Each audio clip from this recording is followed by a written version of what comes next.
됐어요. 기록되고 있는 게 이거 쉽지 않은데 다시 볼 수 있는 거예요? 또 하나가 되고 있어요. 네. 오늘은 여러분들 모두 요 책이 있어야 돼요. 내가 요 볼 수 있는 책을 가지고 이제 우리가 하나하나 이제 좀 저번 주는 이제 인트로였고요. 이번 주는 이제 요 책을 가지고서 정말 우리가 다음 세대들에게 어떤 내용들을 전해줄 수 있을까, 또 어떻게 지도해야 할까, 또 특별히 교회 안에서 우리가 하나님 말씀 중심으로 또 교회 중심으로 세상의 이야기들을 어떻게 풀어내주고 그들이 이해할 수 있는 언어로 또 그들이 이해할 수 있는 공감할 수 있는 그 배경을 가지고 우리가 할까라는 고민 차원에서 우리가 이 책을 이제 보게 됩니다. 그래서 문학은 어떻게 신앙을 더 깊게 만드는가 이런 제목인데요. 한번 시작해 보겠습니다. 화면 다 보이시죠? 네. 예. 이 책을 읽으면서 또 역시 몇 가지 좀 우리가 주의해서 읽어야 될 필요가 있습니다. 뭐냐면요. 이 문학이 나오는데요. 우리가 어쨌든 우리는 기독교인이고 하나님께서 이 세상을 창조하셨다라는 기독교적 세계관을 가지고 있는 상태에서 문학이라는 하나님이 주신 은혜의 선물을 우리가 경험하고 이걸 우리가 가지고 있는데 문학을 이렇게 집중적으로 좀 이렇게 살펴본다고 해서 이게 제1의 텍스트가 되는 건 아닙니다. 그죠? 우리 제1의 텍스트는 이따가도 보겠지만 성경이죠. 성경이고 하나님 말씀 그리고 진리 안에서 우리가 보는 거죠. 두 번째로는 또 인문학의 이 범주, 인문학의 범위가 또 따로 딱 떼어져서 존재하는 것은 아니에요. 하나님께서 만든 이 창조 세계 안에서 인간의 이성과 하나님께서 허용하신 그 조명 아래서 우리가 이런 것들을 인문학이라는 어떤 한 부분을 우리가 보는 거죠. 문학이 말하는 격려와 어떤 위로를 우리의 궁극적인 목표로 삼자는 메시지도 아닙니다. 그죠? 문학이 말하는 격려, 문학이 사람이 우리들 보고 한 사람 한 사람이 귀하고 또 그래 잘하고 있다라는 이런 격려와 위로들이 우리의 궁극적인 목표로 삼자는 게 아닙니다. 그렇게 우리가 계속 위로하자가 되는 게 아니에요. 마지막 네 번째로는 문학이 제시하는 인간에 대한 이해가 전부 옳은 것도 아니죠. 우리는 그래서 성경은 문학은 단지 성경을 이해하고 접근하기 위한 도구라는 거예요. 우회를 하더라도 성경에 접근하도록 하기 위한 방편인 거죠. 그러니까 이게 좀 약간 좀 거칠게 말하면 성경은 도무지 읽질 않으니까 이 문학이라도 좀 이렇게 문학이라는 도구를 사용해서 학교에서 배우는 거잖아요, 이건. 그죠? 학교에서 배우는 거를 이게 좀 사용해서 성경을 이해하고 성경에 접근해보자라는 얘기를 이제 우리가 해보자라는 거죠. 그럼 두 번째로 성경은 인문학의 시작이자 근원적인 지위를 가집니다. 그죠? 인문학은 성경에서 나왔다라는 거예요. 그리고 문학이 주는 격려와 위로를 경험하면서 하나님께서 허락하신 나의 삶을 성찰해보고 또 재조명해 볼 수 있는 기회를 만들어 보자라는 게 우리 학습 목표입니다. 마지막은 문학이 제시하는 인간에 대한 이해를 통해서 전적으로 타락하여 부패한 우리의 본성을 다시 한번 보는 거죠. 이제 저하고 이번 주하고 다음 주 이 두 주 동안 짧지만 이 책 한 권을 통해서 정말 문학이 오히려 우리에게 또 어떠한 모습들을 보여주는가, 우리의 자신을 어떻게 보게 만드는가를 우리가 다시 한번 살펴볼 겁니다. 이 책에 들어가기 앞서 우리가 먼저 진단을 좀 해봅시다. 난독의 시대라 그러잖아요. 여러분들 이런 얘기 많이 들어봤죠? 이런 매체나 이런 데서. 난독의 시대라 그래요. 교과서를 이해하지 못하는 아이들이 너무 많아요. 국어 선생님 입장에서는 정말 아픈 이야기죠. 실제로 정말 그런가를 살펴봤더니 국어 영역, 대학 수능에서 국어 영역의 1등급 점수를 보니까요. 95점, 92점 막 가다가 2019년에는 84점이 1등급 컷이 됐어요. 커트라인이 이제 점점 낮아지는 겁니다. 그렇다고 시험 문제가 어렵냐? 그건 아니죠. 그 시대와 그 상황의 난이도에 맞게 6월, 9월 모의고사를 통해서 이제 난이도들을 조정을 하는데 학력평가원에서 그렇게 하지만 2019년에는 이제 84점이라는 계속 낮은 수치를 보이고 있다는 거죠. 여러분들이 이런 프로그램 많이 보잖아요. TV에서 하는 거. 여러분들 요 지금 사진 제가 캡처한 걸 보면 어떤 생각이 들어요? 요 내용도 물론 공부 안 하면 맞는 거 뭐 이렇게 내용이 돼 있지만 네. 요걸 보면 어떤 생각이 들어요? 수동적, 언제부터 예? 수동적이다. 아, 수동적이다. 그렇죠. 요즘에 언제부턴가 우리 귀가 잘 안 들리시는 분들을 위해서 이렇게 자막을 띄우죠.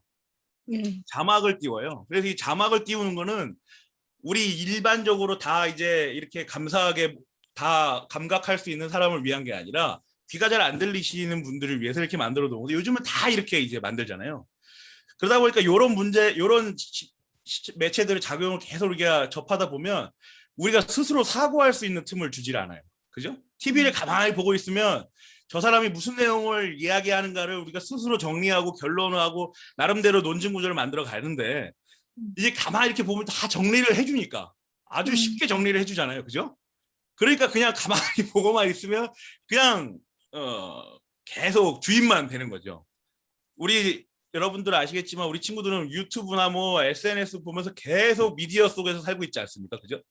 근데 그 미디어들마다 다 이렇게 친절하게 해준다는 거예요. 사고할 틈을 주지 않는 세대가 지금 우리 난독의 시대입니다. 또 언제부턴가 이런 내용을 들어봤어요. 영어 시간이에요. 해석이 완벽하다. 고마워요 선생님 이렇게 말하는데 그래서 답이 뭐야? 모르겠어요. 이런 이야기가 이제 나오는 거죠. 영어 해석을 기가 막히게 단어도 외우고 막 문법도 외우고 했는데 그 문제가 가르치는 요지가 뭐냐, 주제가 뭐냐라고 얘기하면 이제 모르는 거예요. 무슨 말인지. 오랫동안 이제 학원에서 입시 강의를 하고 또 나름대로 이제 아이들 이렇게 가르쳐 보면 언제부턴가 이런 애들이 많이 나오기 시작했어요. 해석을 보면 와, 얘 정말 잘한다. 야, 너 영어 잘하는데? 왜 성적표를 보면 그렇지 않은 거예요. 그래서 문제를 풀어보렴 뭐 이렇게 얘기를 하면 뭔 말인지 모르는 거예요. 말은 다 자기가 설명을 해놓고 그 내용이 그 문장이 글들이 무엇을 말하고 있는가를 얘기하면 이제 사고하는 능력을 키우지 않고 훈련을 안 해서 이제 모르겠다, 뭐라고 하는지 알 수가 없다 이런 내용들을 이야기하는 걸 많이 봅니다. 그래서 기초학력 미달 추이를 보면요, 여러분 이게 높을수록 안 좋은 거예요. 높을수록. 그래서 뭐 이렇게 꼬부랑길을 이렇게 걷고 있지만 어쨌든 지금 17년, 18년도 이게 중요한 건데 17년도, 18년도는 지금 계속 지금 기초학력 미달되는 애들이 늘어나고 있죠. 이 친구들이 이제 계속해서 학교 공부를 못 따라간다는 겁니다. 이 빨간색은 고등학교 2학년 친구들이고 이 파란색은 중학교 3학년 친구들이에요. 그죠? 10명 중에 1명꼴로 지금 다 학교 공부를 못 따라가고 있는 아이들을 이제 우리가 보고 있는 거죠. 난독의 시대입니다. 이런 교회 학교에 우리가 해볼 만한, 시도해 볼 만한 도전이 이제 이 문학을 가지고 어떻게 우리가 한번 이 친구들에게 지도하고 이 친구들을 위해서 기도해 줄까, 고민해 줄까를 이제 우리가 이 책의 내용들을 통해서 한번 살펴보도록 하겠습니다. 아주 흥미진진하죠? 네. 이 책의 뒷표지를 보면요, 어쩌면 요 글쓴이의 저자의 이제 가장 신앙 고백이라고 해야 되나요? 뭐 자기 성찰이라 그래야 되나요? 이런 내용이 담겨 있어요. 뭐냐면 읽으면 그대로 읽으면 이래요. 이 책을 기도하며 썼지만 내가 쓴 글만큼 나는 신실하지 못하다. 생각의 자극을 말했지만 내 자신은 둔감할 때가 많다. 불확실함을 견디라고 말했지만 결과가 뻔히 보이는 선택을 하기도 했다.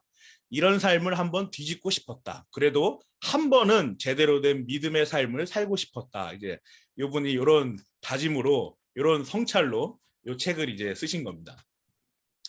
6에서 7페이지 이제 보시면 도전이죠. 그리스도인이 저지르는 가장 큰 실수는 자신의 진짜 모습에 침묵하는 거랍니다.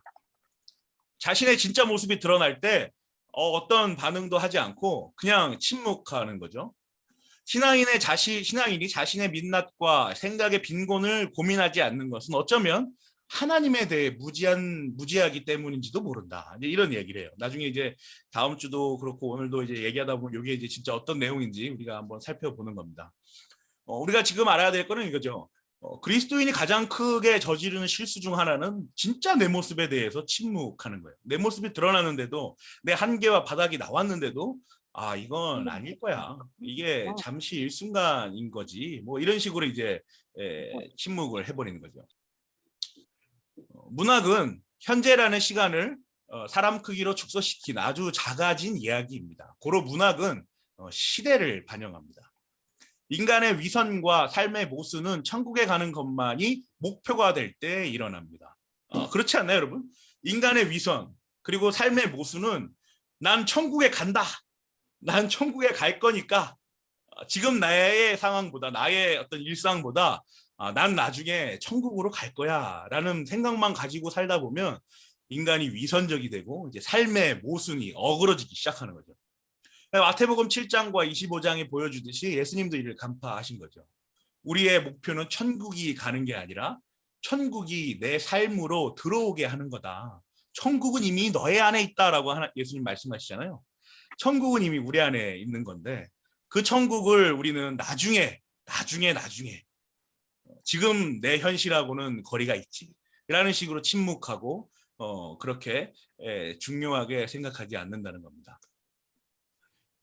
용서에 대한 해석이 있습니다. 용서를 하는 것과 용서하지 않는 것 둘 다 소중한 한 가지씩을 포기해야만 하는 거예요. 포기인 거죠. 용서하기 위해선 과거를 포기해야 되고 용서를 하지 않기 위해선 현재를 포기해야 돼요. 여러분 이게 무슨 말인지 이해가 가십니까?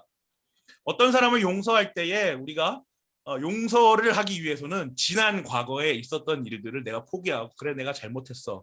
그래 네가 잘못했구나. 내가 그걸 받아줄게. 뭐 이렇게 하는 거지만 용서를 하지 않기 위해서는 내가 이제 이 사람하고의 관계가 계속해서 이어지지 않는 거죠. 현재를 포기해야 돼요.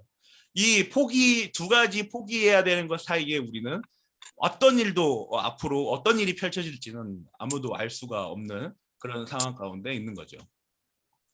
하나님 나라는 우리의 삶의 기준에서 보았을 때 아주 우리에게 불확실함을 가져다 줍니다. 우리는 내일 일을 몰라도 우리의 인생이 해피엔딩으로 끝난다는 건 알고 있습니다. 그렇죠? 우리는 하나님께서 선택하신 백성이고 우리는 하나님께서 부르심 가운데에 교회에 나오고 하나님의 말씀을 듣고 또 회개하고 그 말씀대로 따라가려고 순종하는 그런 성도들이니까 그렇죠? 해피엔딩으로 끝나는 걸 알고 있어요. 그것이 우리의 견고한 소망이죠. 그럼에도 신앙의 길이 힘들게 느껴지는 건 하나님 나라라는 목적지는 알지만 그 길에서 만나는 여러 가지 세부상, 우리의 삶의 경험과 우리의 삶의 과정들에 대해서는 우리가 인지하지 못하기 때문이죠. 삶이 힘들어도 여러분은 인류 역사에서 가장 혜택을 많이 받은 세대입니다. 우리 지난주에 한번 나눈 적 있죠. 이제 휴대폰 하나면 모든 것이 해결되는 세대예요. 허나 혜택이 큰 만큼 치러야 할 대가도 큰 걸 우리가 알아야 합니다. 그것이 바로 불확실함을 견디는 힘이고 하나님은 우리로 하여금 그 현실, 삶, 일상, 그 힘을 키우기를 원하신다는 것입니다. 아는 것과 살아내는 것에 대한 우리의 그러면 이제 이해로 한번 넘어가 볼까요, 여러분? 어떤 학교에 한 여학생이 있었어요. 이건 책에 다 나오는 내용인데 옆에 이렇게 56, 60, 57 이렇게 써놨죠? 나중에 이제 보시면 돼요. 한 여학생이 있습니다. 이 여학생은 열심히 청소를 해요. 왜냐하면 이제 집안 형편이 좋지 않아서 학교에서 근로장학생으로 일하는 친구입니다. 그래서 열심히 청소하고 열심히 공부하는 친구예요. 그런데 이 친구가 따돌림을 당합니다. 나름대로 이제 자기보다는 조금 상대적으로 조금 삶의 형편이 나은 친구들로부터 따돌림을 당해요. 그래서 너무 이제 마음이 상심한 가운데 있죠. 그런데 그 친구들이 성적을 받는 걸 보았더니 아주 성적들이 공부를 너무 잘하는 거예요. 이 친구들이 공부를 너무 잘하는 거예요. 특별히 윤리학 같은 부분에서 A+를 받는 거를 이 친구가 보게 됩니다.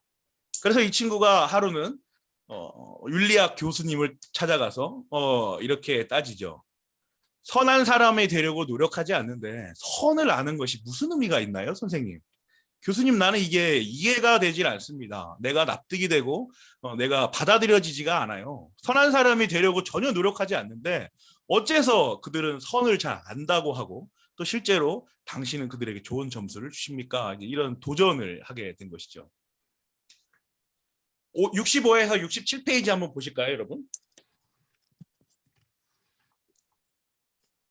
65에서 67페이지가 있습니다.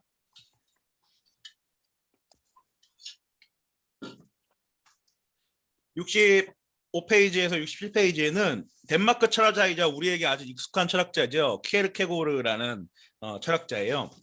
거위에 대한 우화를 그의 책에서 보여주고 있는데 이 책도 참, 요 이야기도 재미가 있습니다. 간단하게 말하면 이래요. 어떠한 거위가 있어요. 이 거위가 자랑을 합니다. 담장 밖에는 아주 멋진 세상이 있어. 그곳엔 사막의 황무지와 푸른 골짜기와 나무 우거진 산도 있는데 우리는 농가 마당에만 갇혀 있어. 그것은 우리가 눈을 들어 하늘을 바라보지 않고 진흙 웅덩이에 만족했기 때문이야. 날개가 날기 위한 것이 아니라면 무엇을 위한 것이겠어? 자, 너희들 한번 우리 날아보자. 이렇게 되죠. 그런데 거위들은 그 철학자 거위의 한마디 한마디에 열중했습니다. 그리고 몇 달 동안 철학자 거위의 말을 분석하고 감동하면서 보냈죠. 그리고 거위들은 마침내 하늘을 나는 것이 갖는 영적 의미에 대한 멋진 논문도 작성했습니다. 이게 이제 그들이 했던 전부인 거죠. 그들은 제일 중요한 한 가지를 하지 않은 겁니다. 날지 않았다는 거죠. 그들은 남장 밖으로 나갈 생각은 했지만 날지를 않았습니다. 왜냐하면 그들이 갖고 있는 옥수수는 맛있었고 앞마당은 안전했기 때문이죠.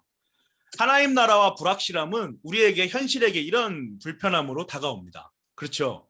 하나님 나라를 믿고 하나님 나라를 알고 그리고 성경에서 말하는 그 진리를 우리가 알매도 불구하고 현실에서 그것을 사용하기란, 현실에서 그것을 적용하고 활용하기란, 그대로 살아내기란 아주 어렵지요. 왜냐하면 우리는 지금 우리의 현 상황들이 어쩌면 이 정도면 됐지라고 생각할지도 모르기 때문입니다. 살아낸다는 것은요, 비합리성과의 전투입니다. 이것은 이제 우리 기독교 철학자들도 많이 이야기하는 거죠. 인간이 과연 합리적인가? 인간은 합리적이라고 하지만 아니다. 합리적인 건 그들 기준에서 합리적이지 인간은 비합리적으로 가득 차 있다. 이렇게 이야기합니다. 논리만이 세상을 지배하는 것이 아니라 비논리 역시 세상을 지배합니다. 문학은요, 잠시만이라도 논리를 초월하는 비논리를 연습시키는 도구입니다. 유추하는 능력과 역설 그리고 반어로 이루어진 비논리의 세계에 대한 이해는 문학을 모르면 배울 길이 없죠. 유추하는 능력, 역설, 반어 이런 걸 보면서 우리가 카타르시스라고 그러잖아요. 문학적 쾌감을 느끼지 않습니까? 그리고 울림이 있죠. 아, 나도 그렇지. 나도 저렇게 했었지. 뭐 이런 공감을 받습니다. 그런데 문학을 모르면 이 비논리에 대한 세계는 배울 길이 없죠.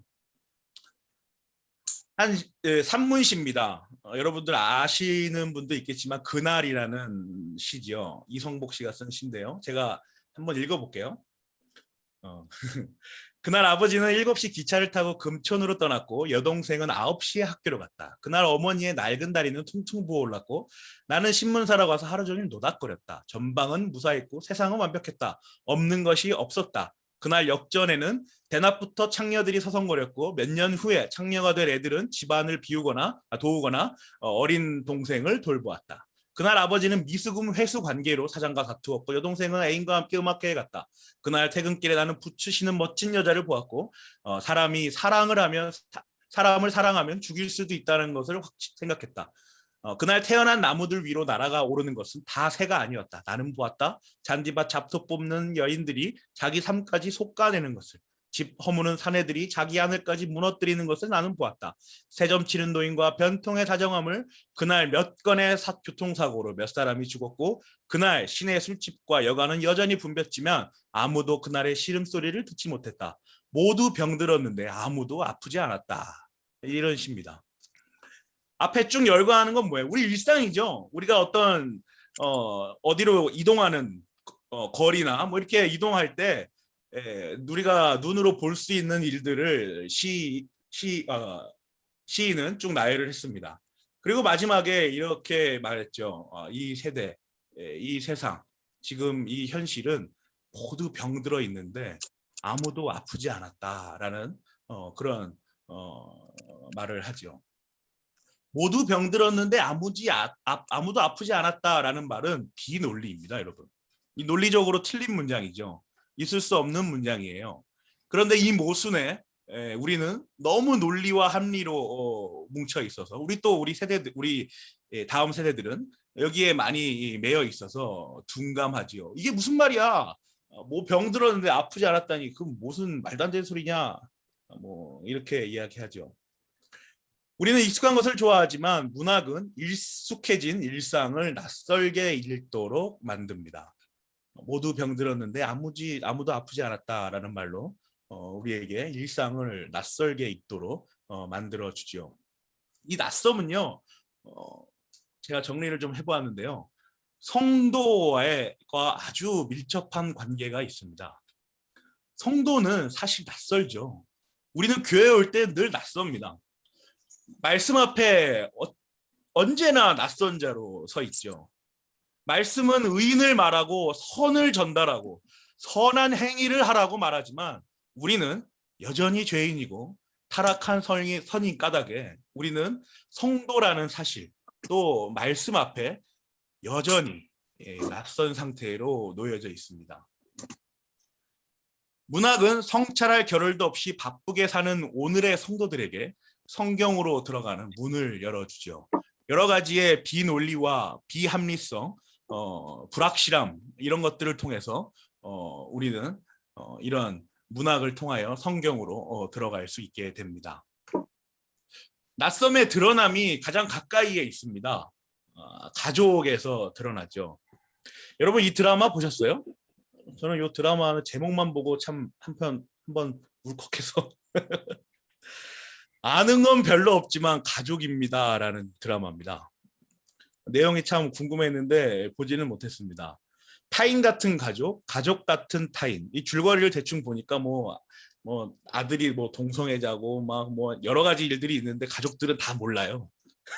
그러면서 이제 이런 내용들이 나오는데 아는 건 별로 없지만 가족입니다. 가장 가까이에 매일매일 살을 부딪히고 같이 머리를 맞대고 식사를 하는 가족인데 사실 이 친구가 무엇을 하고 사는지 무엇을 원하고 사는지 우리는 어쩔 때는 한 번씩 낯설 때가 있지요.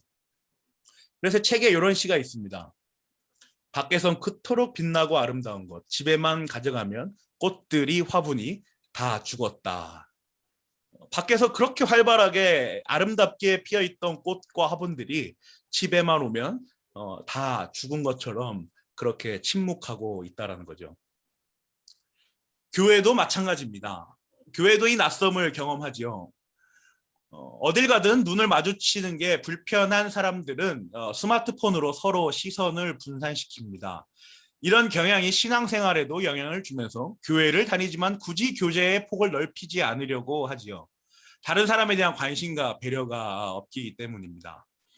교회도 자신의 필요에 따라 고르고 교회 공동체의 신념과 목적은 소수에 헌신된 사람들의 몫일 뿐이죠.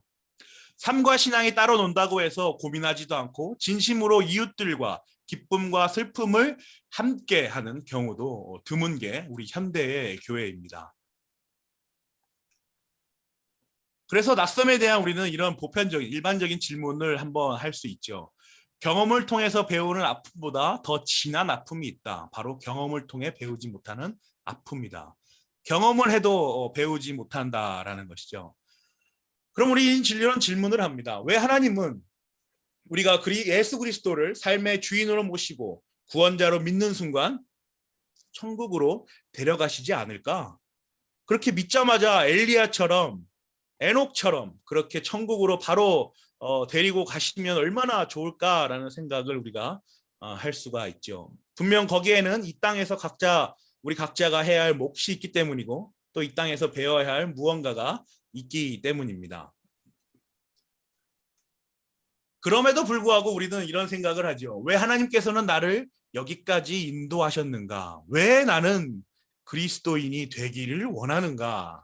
라는 질문을 우리가 하게 됩니다. 여러분들 이런 질문 해보셨어요? 왜 하나님께서 나로 여기까지 인도하셨는가? 늘 사실 기도하는 부분 아닙니까? 왜 나는 그리스도인이 되기를 원하는가? 내가 궁극적으로 그리스도인이 되어서 얻고자 하는 게 무엇인가? 라는 생각들을 우리가 하면서 신앙생활을 하죠. 그래서 여기서 막간을 이용해서 과제입니다. 이번 과제는 제출하지 않아도 되는 과제예요.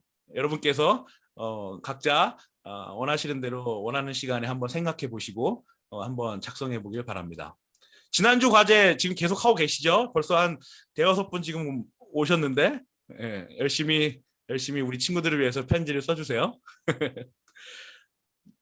인생의 끝자락에 섰을 때 무엇을 보고 싶으십니까? 그때 보고 싶은 것을 한 줄 간략하게 한번 정리해 보는 시간을 이번에 갖도록 하겠습니다. 중요한 두 가지가 있어요. 요 과제를 할 때 중요한 두 가지는 어떤 상황을 마주하고 싶은지를 쓰는 겁니다. 뭐가 되고 싶은지, 뭐 대통령이 되고 싶은지, 장관이 되고 싶은지 이런 게 아니라 어떤 상황, 내가 마지막 임종을 맞이할 때, 내가 마지막 하나님 나라에 올라가기만을 기다리고 있을 때 어떤 상황을 내가 마주하고 싶은가 간단하게 한 줄, 두 줄, 뭐 짧게 이제 적어보는 겁니다. 이게 이번 주 미제출 과제입니다. 예. 미제출 과제니까 부담이 없죠? 한번 생각해 보시면서 내가 그리스도인으로서 마지막 임종 또 하나님께서 나를 이제 데려가신다라는 생각을 했을 때 우리 마음속에 또 우리가 앞으로 볼 때 어떤 상황이 펼쳐져 있고 어떤 상황 가운데 내가 누워 있든지 일어나 있든지 그런 상황들이 어떤 상황을 기대하고 소망하면서 우리가 그리스도인이 되길 원하는지 한번 정리해 보시기 바랍니다. 용기가 필요합니다.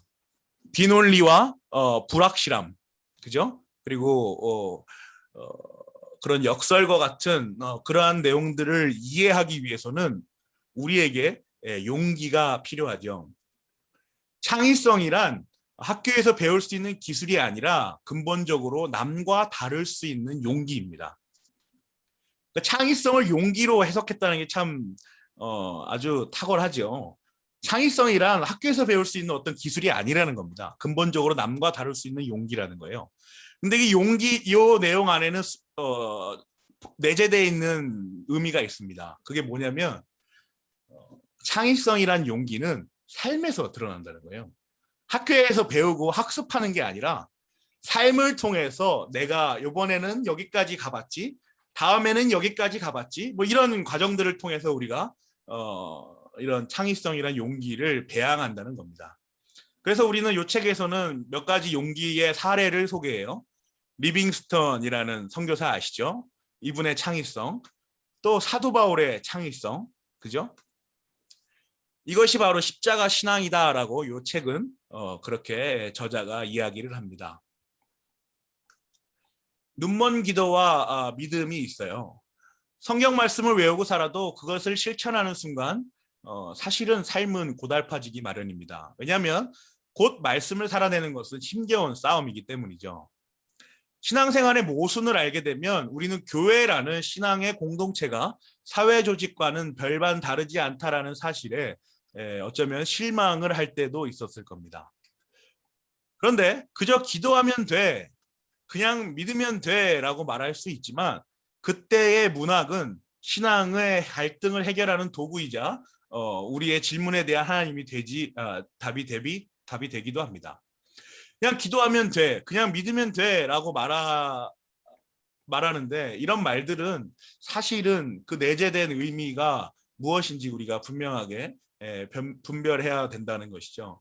삶이 어렵고 말씀대로 살기가 아주 녹록치 않다라는 그러한 내용과 자신의 고백과 또 상대방의 고백에 그냥 기도하면 된다, 믿으면 된다. 어쩌면 우리 다음 세대들, 우리 청소년들과 유초등부와 유치부 친구들의 성인이 돼서 이런 생각을 할 때는 교회에 대해서 또 우리 어른들에 대해서 막연하게 이렇게 생각할지도 모르겠어요.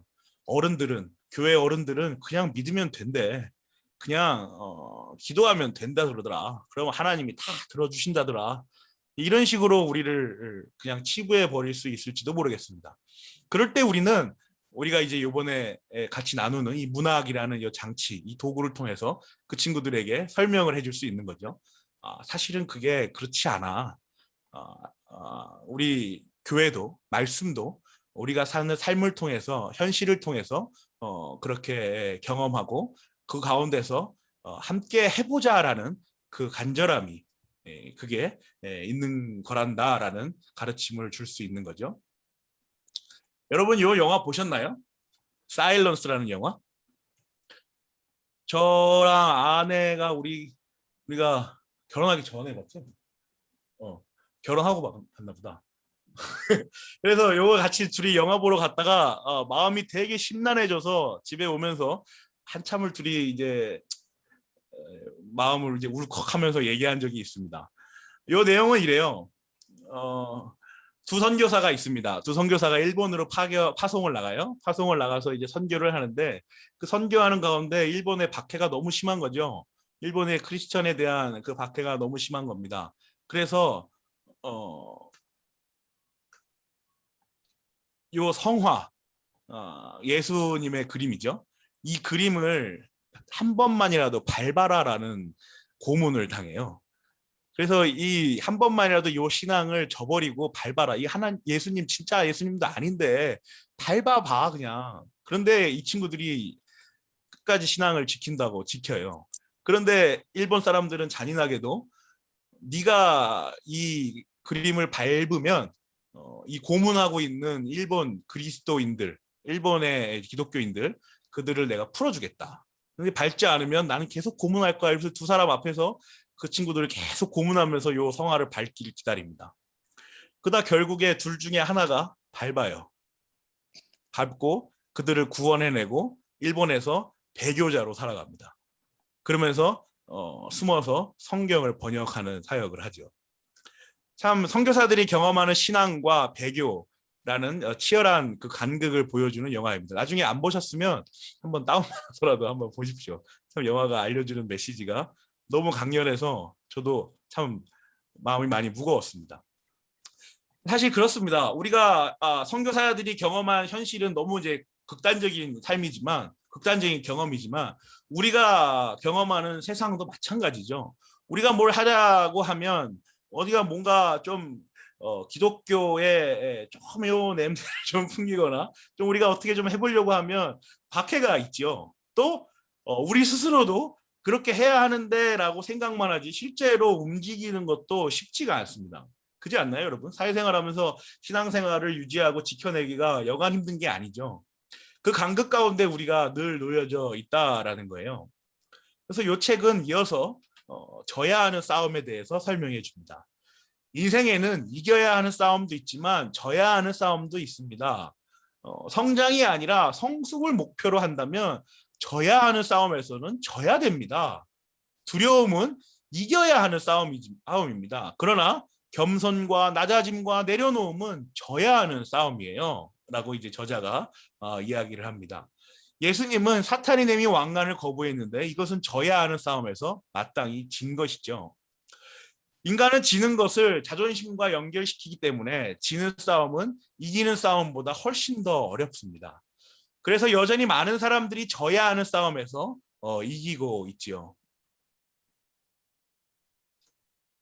진다는 것은 어쩌면 낯섦의 경험입니다.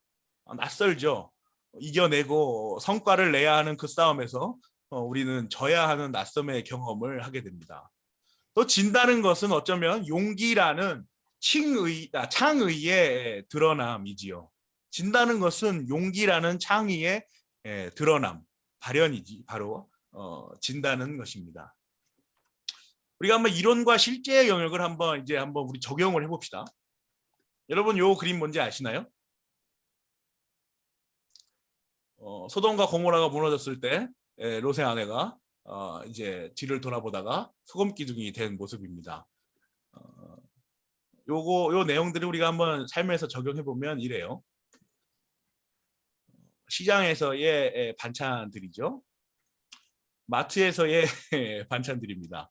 우린 주로 어디서 음식을 사고 반찬들을 구매합니까? 아무래도 편한 시장과 편한 마트와 백화점 같은 데가 좀 더 용이하겠죠. 시장에서의 그런 것보다는 좀 더 세련되고 좀 더 깔끔하고 좀 더 합리적이고 좀 더 우리에게 다가가기 쉬운 그런 백화점과 그런 마트에서 우리가 식재료를 구입하는 것이 사실입니다. 한 기업의 예를 들어보겠습니다. 리바이스라는 기업 여러분 아시죠? 청바지 만드는 회사입니다. 근데 이 리바이스의 회사가 지금 보니까 이런 일이 있더라고요. 2020년 7월 8일 기사인데요. 매출이 62%나 급감했어요. 그래서 전 세계 직원을 15%나 줄일 거라고 얘기했다고 합니다. 우리 작년의 일이죠. 근데 이 내용들을 살펴보니 이런 일이 있었다 그래요. 요거는 천안문 사태입니다. 1989년 중국 천안문 사태예요. 이 천안문 사태의 요 사건을 배경으로 이제 일어난 일인데요. 리바이스의 오너는 이렇게 생각했습니다. 중국과 거래를 끊어야겠다. 천안문 사태를 보니 도대체 이 나라는 인권이란 있을 수 없는 나라구나. 내가 세운 중국의 공장들도 다 이런 식으로 인권을 무시하는 행동들을 하니 중국과 거래를 끊어버리자. 이런 결단을 내립니다. 중국의 열악한 인권에 대한 사회적 기업의 도전이었죠. 그래서 사람들은 리바이스가 그런 생각을 하였구나. 이런 기사가 나자 아주 흥미로워했죠. 근데 리바이스가 지금 상황에 이르기까지의 과정을 보면 이렇습니다. 중국의 값싼 노동력을 이용할 수 없게 되자 어쩔 수 없이 소비자 가격이 상승하게 됩니다. 그렇죠? 소비자 가격이 상승하자 소비자들은 어때요? 구매하지 않죠. 굳이 리바이스 사야 돼? 필요 없어. 이렇게 되죠. 기업 매출이 대폭 감소하는 일이 벌어지게 되죠. 비단 이건 신앙이 아니라 도덕의 영역에서 일어나는 일이지만 이러한 이론과 실제의 영역은 사실 우리로서는 쉽지 않은 영역임은 분명합니다. 그죠? 낯섦의 영역이죠. 반면 우리가 아주 익숙한 거는 이런 거죠. 스타벅스의 아서 루빈 펠트인데요. 아주 제갈량이라고 불리는 사람이에요. 이 사람은 철학이 있습니다. 어떤 철학이냐면 목표로 한 곳에서 최고의 입지를 가진 매장을 임대하지 못했다면 기다리라. 차선은 없다라는 말이죠. 언제나 합리와 논리의 문제에서 승리, 이겨야 하는 싸움으로만 나아가는, 그래서 좋은 결과를 낼 수밖에 없는 그런 상황들을 우리는 마주하고 있지요. 또 우리 낯섦의 영역은 성경에도 기록되어 있습니다. 뭐 많이 기록되어 있죠.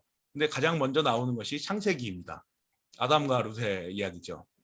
이 조카 롯과 아브라함이죠. 아브라함과 조카 롯을 이제 아브라함이 선택하라고 하잖아요. 어디 땅 갈래? 그랬더니 좋은 땅 갈래요. 이렇게 설명을 합니다. 그래서 마땅히 이제 좋은 땅을 주고 조카에게, 본인은 이제 좀 척박한 땅으로 이제 이동을 하게 되죠. 이 선택을 보시면 여러분 어때요? 하나님의 사람이니까 당연한 일을 했다라고 생각하십니까?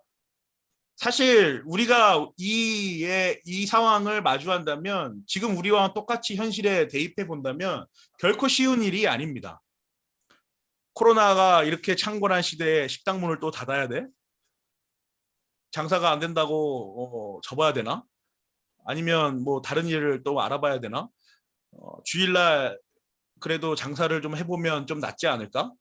뭐 여러 가지 우리의 삶의 도전들에 충분히 일어날 수 있는 적용점들이 있지요. 우리는 아브라함의 양보를 믿음으로 설명하지만 아브라함처럼 선택하는 신앙인은 얼마나 될까요? 그렇게 많지는 않을 겁니다. 아주 어려운 싸움이기 때문이죠.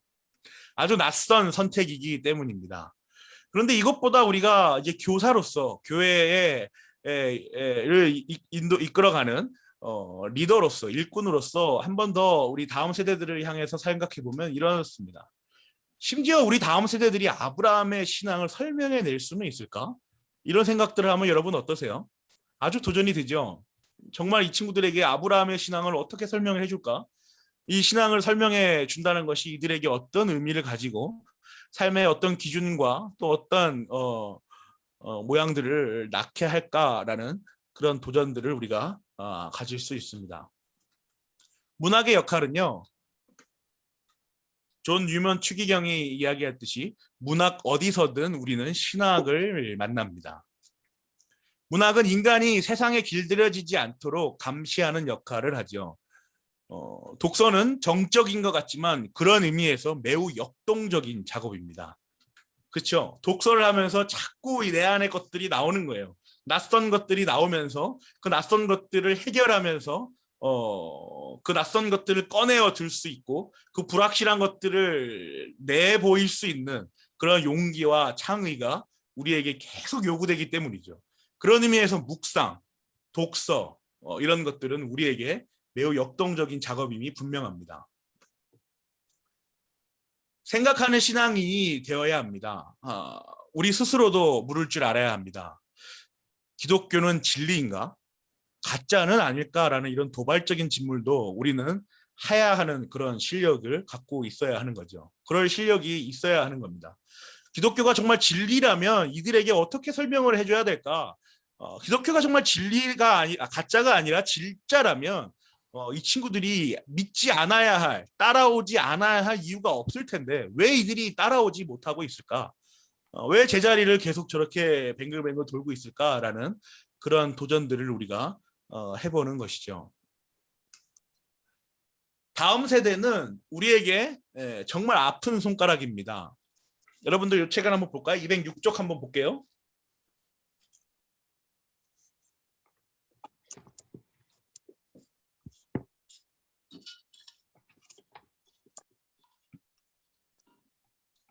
(206쪽) 보시면 반쪽 신자라는 챕터가 있어요.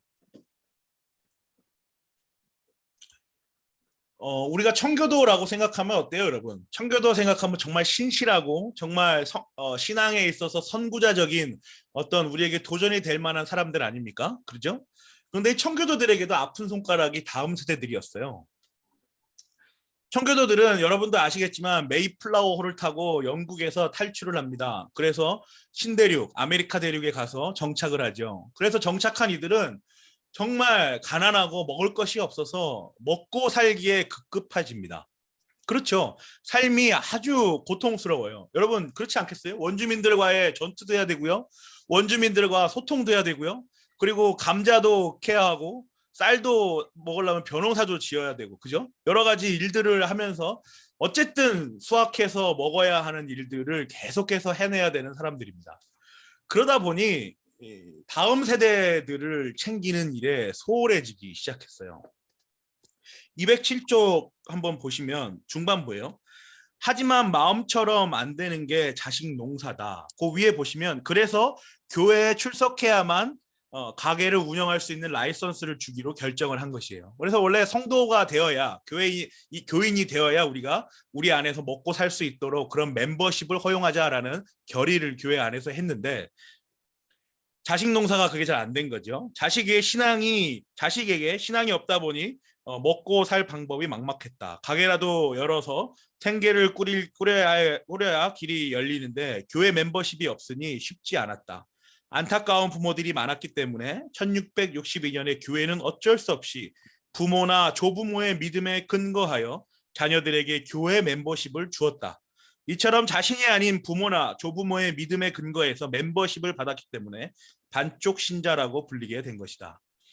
이 청교도들의 다음 세대는 정말 그야말로 아픈 손가락이 되고 말았습니다. 이들이 먹고 살아야 하는데 그렇다면 우리가 교회에서 결의한 이 멤버십에 대한 문제를 어떻게 해결해 줄 것인가? 이걸 우리가 지켜내야 될 거 아닌가?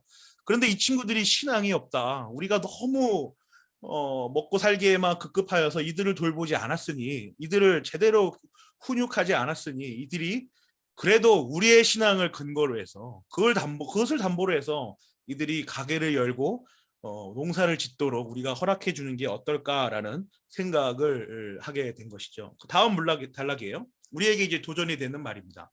자식들이 살아갈 터전을 만들기 위해 정복 전쟁을 끝나고 보니 자녀들의 신앙이 엉망이었다. 사사기의 이야기죠. 그런데 신앙의 자유를 찾아 신대륙을 찾아온 청교도들에게도 이 일이 일어났고 바리새인에게도 일어났고 지금 우리 세대에도 일어나고 있다. 성경에는 믿음으로 산다는 것이 단순하게 기술되어 있기 때문에 우리는 종종 중요한 사실을 잊어버린다. 내가 원하는 소원이 때론 최악의 결과를 낳을 수 있다는 것이 그것이다. 그래서 우리에겐 자기 검증이 필요하다. 이런 내용입니다. 참 우리가 와닿는 제목이죠. 그래서 교회 밖에서의 삶을 우리가 살펴보니 이런 상황이 벌어지고 있습니다. 요즘 아시겠지만 기독교에 대한 잘못된 정부와 편견 때문에 진리를 거부하고 있다는 사람이 늘어나고 있다는 건 우리로서는 참으로 슬픈 일이 아닐 수가 없죠. 교회가 이 코로나로 인해서 정말 많은 욕을 먹고 비난의 대상이 있는 것도 사실입니다. 저도 우리 국내에 없었고 밖에 있었지만 밖에서 그 내용들을 살펴볼 때마다 참 밤마다 마음이 많이 아팠던 적이 기억이 납니다. 그런데 요즘 그 누구도 흑인이나 유대인이나 여성이나 동성애자를 공개적으로 비난하지는 않습니다. 그렇죠. 그러면 무식하다는 소리는 듣잖아요. 왜 너는 그렇게밖에 얘기하지 못하냐라고 이야기를 하죠. 하지만 기독교에 대해서만큼은 거침없이 조롱하고 거침없이 비난합니다. 교회 니네가 잘못해서 지금 코로나가 이 지경까지 되었다라고 그런 말들을 하죠. 이 흐름을 바꾸기 위해서는 동물보호단체나 동성애 단체들의 움직임처럼 우리에게도 어떤 전략적인 접근이 필요하다는 겁니다. 그게 이제 오늘 우리가 나눌 내용의 이제 마지막이에요. 그렇다면 우리가 어떤 전략적인 접근을 해야 될 것인가? 지금 우리가 세대가 이런 세대고 이렇게 문학이 성경과 맞대어서 성경을 볼 수 있는 눈을 키우며 성경에 접근할 수 있는 도구로서의 기능들을 하고 있는데 이것들을 우리가 탐독하고 연구하고 자아 성찰을 통해서 우리의 낯섦을 경험하고 우리가 말씀 앞에서의 무너짐을 창의라는 용기를 가지고 살아가는 것이 이렇게 문학을 통해서 보는 것인데 그렇다면 우리가 이렇게 비난당하고 또 우리 다음 세대들이 인정해 주지 않는 것처럼 보이는 이런 교회, 성경, 기독교에 대해서 어떻게 이들에게 설명해 줄 것인가? 이게 우리가 전략적인 접근들을 이제 해봐야 된다라는 거죠. 다음 주는 이제 좀 실제적인 측면이 나오게 될 겁니다. 성도에게 문학이 갖는 지위는 오늘 이제 정리하겠습니다. 성도에게 문학이 갖는 지위는 이렇습니다. 문학은 하나님께서 인간인 우리 성도에게 주신 보편 은혜의 선물입니다. 그렇죠. 인간이라면 누구나 공감하고 누구나 가질 수 있는 그런 감정들과 그런 이성들 그리고 그런 공감적인 공감들을 가지고 그런 문학이라는 역설, 반어라는 것들을 우리가 경험을 하지요. 문학은 성도로 하여금 하나님께서 성경에 계시하신 선한 창조와 전적인 타락을 경험하게 합니다. 그렇죠. 문학은 성도로 하여금 문학을 보는 우리가 정말 이 문학을 통해서 가족의 낯섦을 경험하고 또 교회의 낯섦을 경험하고 이 사회의 불합리함과 낯섦과 그런 비논리를 경험하게 하는구나 이런 생각들을 우리가 하게 되지요. 마지막으로 문학은 성도가 스스로 질문하며 성찰과 낯섦의 시간을 갖도록 돕습니다. 스스로 질문하는 거죠. 내가 기독교인이 맞는가? 내가 진짜 기독교인이 되어서 얻고자 하는 것이 무엇인가? 내가 하나님께서 부르시는 그날에 무엇을 보고 싶은 것인가? 어떤 상황을 마주하고 싶은가? 나는 정말 기독교인인가?